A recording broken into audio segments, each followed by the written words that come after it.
Sampalin natin ng kaliwat kanan si Claire Castro ng katotohanan. Sampalin natin si Claire Castro ng mga facts, mga ebidensya. Mukhang nagkatotoo nga o nasagot na yung tanong ko sa content ko na to. Play natin ha. Play muna natin to. Kinontent ko to noong 4 days ago. May title, Bongbong Marcos nagbigay ng pera sa ICC. Claire Castro basag sa expert. Okay. Puntahan natin muna ito.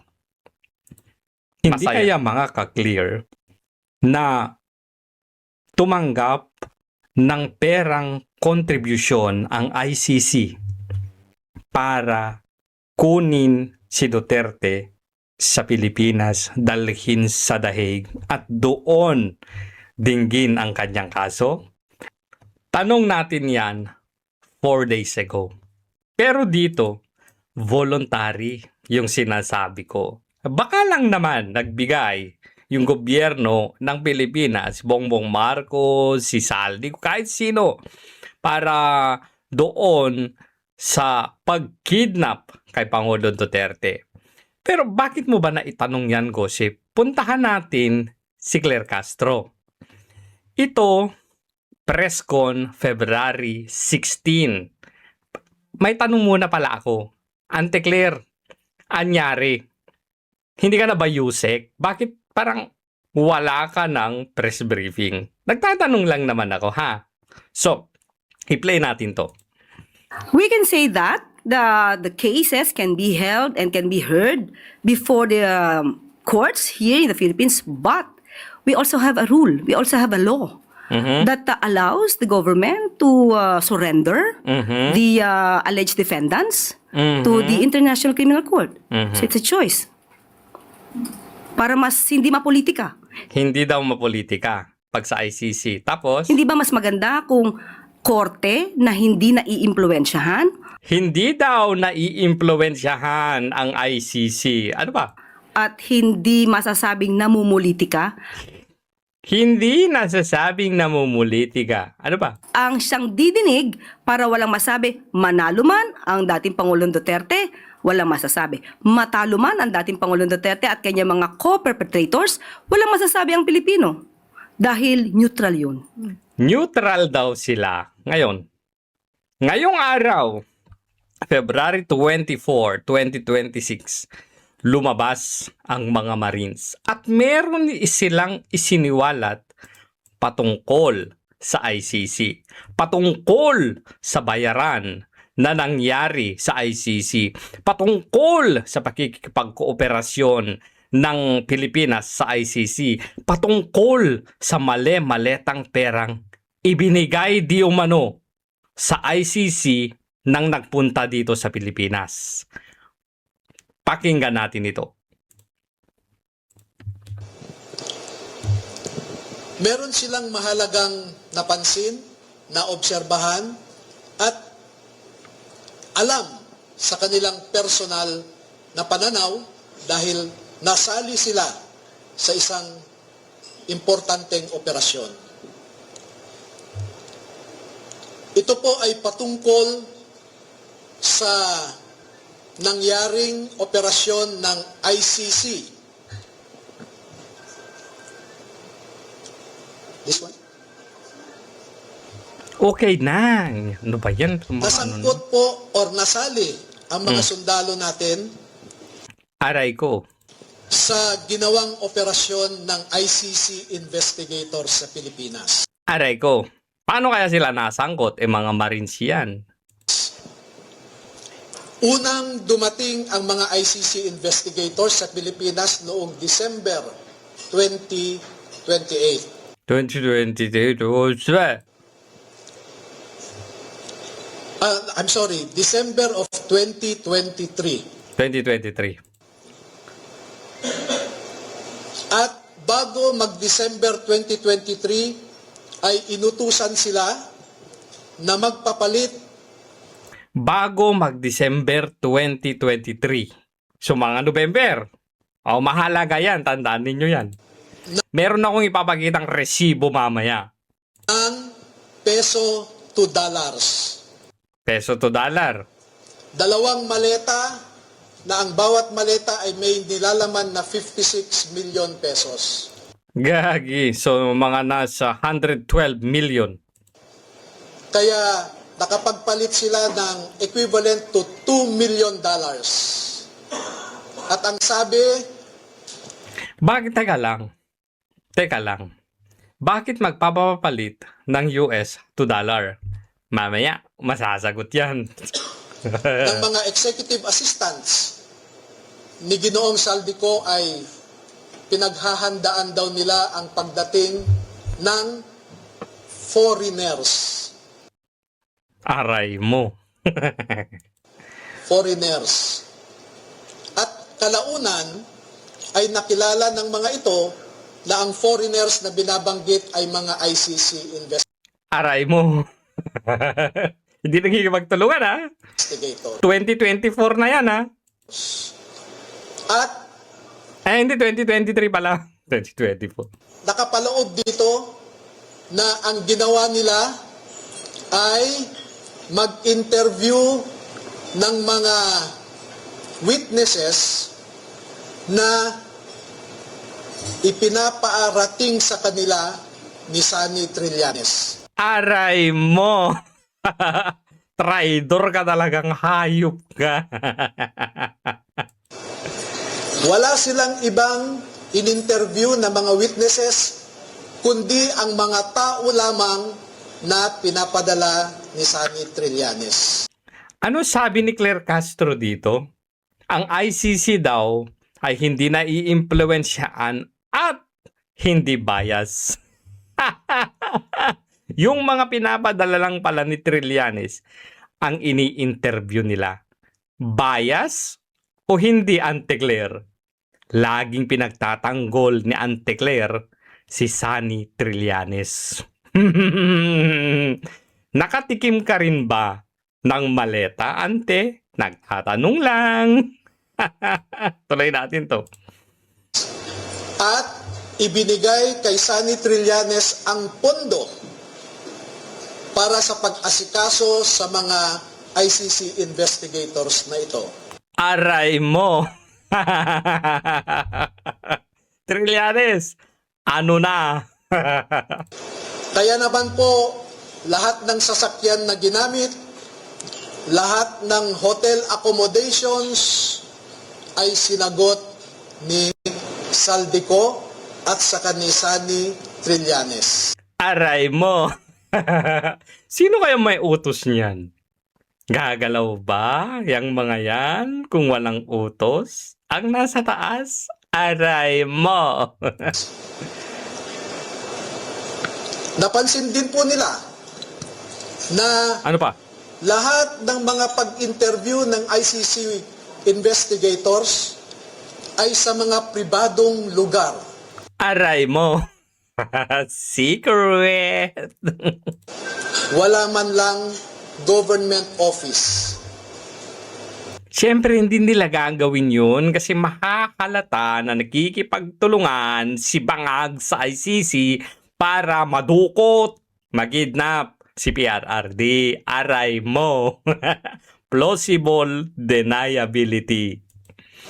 At makikita po ninyo ang madalas na pag-deliver nila ng mali-maleta at minsan mga paper bags naman na mga pera patungo sa mga nag-aalaga sa ICC investigators. Aray mo. Kompleto. Kompleto allowance. Bayad na bayad. Saan galing? Sa pera ng taong bayan. Ang kakapal ng mga mukha ninyo. Ang kakapal ninyo. Ngayon, tigil muna natin dyan. Kasi meron akong tanong kanina. Bakit, Gosep, nagpapalit pa ng peso to dollar? Paano ba nila ilalabas yan? Kung ilalabas nila na peso, Diyos ko po Lord, masyadong halata. Yun lang kasi yung isang way na pinakamabilis para ilabas nila yung pera. Pero masyadong halata. Pinalit nila sa US to peso to dollar. Gusep. Yung 2 million, marami-rami pa rin yun. Kasi ang pinakamalaking bill ng US, alam natin, $100. Paano kaya nila ginawa? Paano kaya nila nilabas yung pera na yun sa Pilipinas? Kasi kahit sabihin natin na 10 sila, to 20,000 US dollar pa rin sila. Mahahalata pa rin ng immigration yun. Maku-question pa rin ng AMLA yun. Mafa-flag pa rin sila. So paano kaya nila ginawa? Meron bang ebidensya na nagpapakita kung paano nila pwedeng nilabas yung pera na yon sa Pilipinas? At ito pa, Ante-Claire, ebidensya na nasa Pilipinas ang mga ICC. O, namnamin mo. Post ito ni Mike Defensor. Mga pictures mula sa affidavit ng mga Marines. O, ito daw, Chantal with 2 female ICC investigators. Nakikita nyo kung paano yung picture? Patago, di ba? Hindi nakafocus. Patago. Next. Ito daw si Chantal Daniels, ICC team leader. Nasa Makati. Wow! Next. Ito si Karim Khan. Nasa likod yung Chantal. Mga prosecutors ng ICC. At itong itim na kalbo na to, yun yung tumayo sa, I think, first confirmation of charges ni Pangulong Duterte na puro chismis ang basehan. Itong Karim Khan, sa mga hindi nakakaalam, merong kaso sa ICC. May alegasyon na siya ay mangkanor. Kinanor niya yung isang empleyado doon at nagreklamo yung empleyado doon ng sexual harassment. Basta kalbo, bahala na kayo. Next. Ito daw, the 2 male members of Chantal team. Yung 2 lalaki daw na to, kasama nung Chantal, yung team leader ng ICC sa Pilipinas. Again, tignan nyo yung pagkakapicture. Patago. So may mga kumakalap na ng mga ebidensya. Tama? Tama. Next. Ito yung resibo. Itong nabilugan na to, shipment 2. Shipment 2. Ipinadala sa may may address pero hindi ko masyadong mabasa. Pero ang ang tawag dito, ang nakikita ko dito ay United States of America. Okay. Now, yung date. Ito yung date 11 November or ano ba to? Hindi ko alam kasi paano sa Pilipinas eh. Nauuna ba yung date? 10/11 2024. Okay. Ano ba daw ang laman nito? Maganda yan. Ang laman daw nito ay mga clothes. Ano ba to? Parang nabasa ko to kanina, mga sunglasses, parang may shampoo pa. Ano ba to? Hindi ko masyadong makita.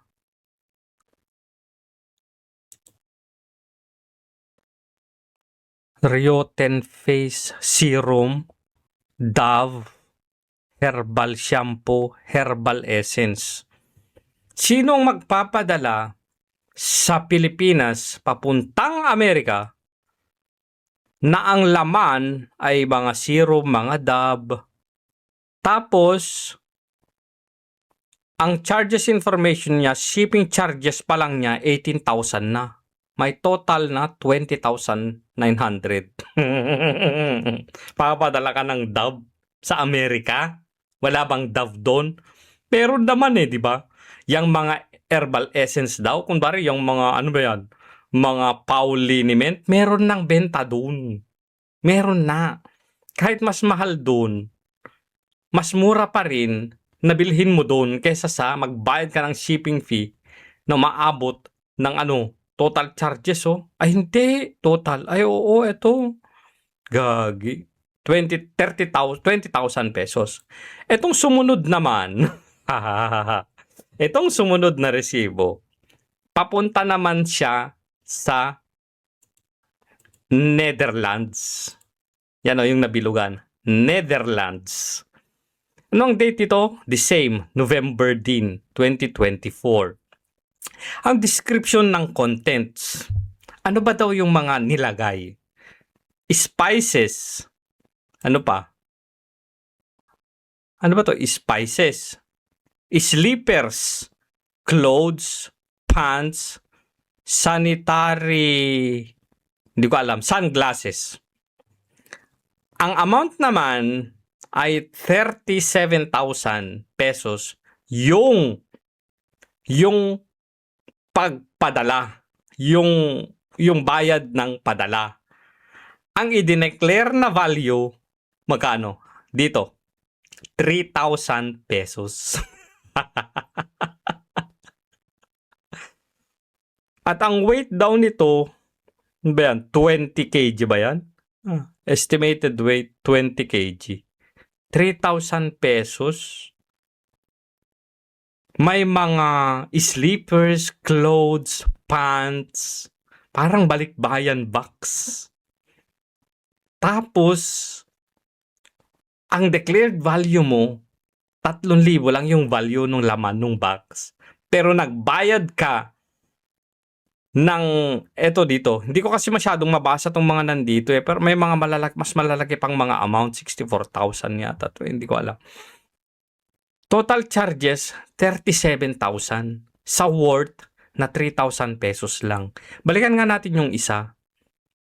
Ang declared value naman nito ay 5,000 pesos. Tapos, ang binayaran niyang shipping fee, 20,000 pesos. 16 kg naman ito.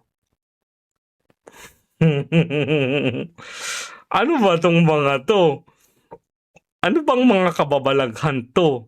Nagpadala sa Amerika ng mga, litin natin ng mga serum, Dove, shampoo, herbal essence na ang worth ay 5,000 pesos.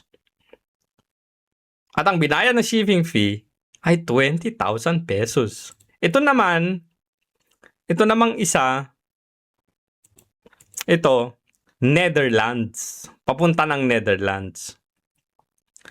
Tapos, ang laman, spices, sleeper, clothes, pants, sanitary napkin, sanitary napkin, sunglasses.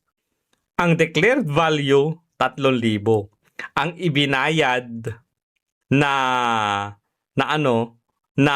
shipping fee, 37,000 pesos. Hindi kaya mga ka-clear yung 2,000,000 dolyares na ipinapalit ng peso to dollar, ang nilagyan, ang way nila para ilabas sa Pilipinas ay dito. Parang balikbayan box. Imagine. Spices, sleepers, clothes, pants, sanitary napkin, sunglasses. Ipapadala mo sa Netherlands. Maganda sana kung merong clear na ito, na tawag dito, copy. Hindi shipment from Thailand. Parang hindi ko kasi mabasa. So anyway, may mga cellphone numbers dyan, Yan. Di ba naka-register na tayo? May SIM registration. So kung gagawin yung trabaho nila, makikita nila ito. Makikita nila kung sino yung mga taong nakaregister sa mga numbers na yan. Dito sa kabila, meron din ba? Meron din.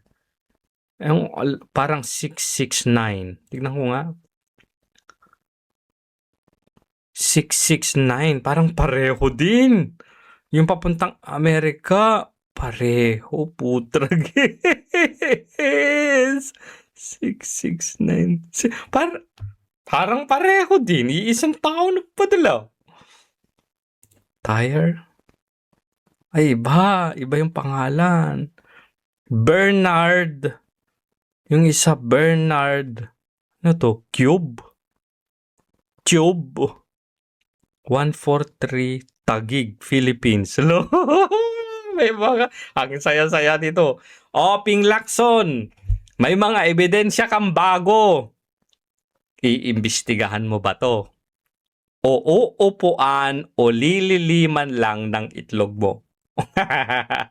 Boying Remulla, smoking gun itong mga to.